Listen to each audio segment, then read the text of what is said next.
গাজীপুরে বন্ধ কারখানা খুলে দেওয়ার দাবিতে মহাসড়ক অবরোধ করে বিক্ষোভ করছে কারখানা শ্রমিকরা। শ্রমিকদের সাথে কথা বলে বিষয়টি সমাধানের চেষ্টা চলছে বলে জানিয়েছে পুলিশ। সকাল 10টার দিকে গাজীপুর সিটি কর্পোরেশনের কোনাবাড়ি এলাকায় MM নেটওয়ার্ক লিমিটেড ও মামুন নেটওয়ার্ক লিমিটেড কারখানার শ্রমিকরা ঢাকা-টাঙ্গাইল মহাসড়ক অবরোধ করে বিক্ষোভ শুরু করে।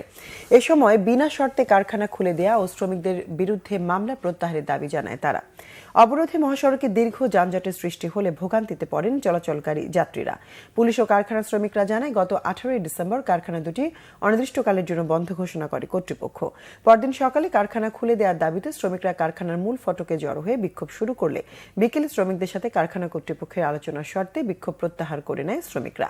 ওই সময় কারখানা কর্তৃপক্ষ তাদের শর্ত সাপেক্ষে কারখানায় যোগদানের কথা জানায়, কিন্তু শ্রমিকরা তা মেনে নেয়নি।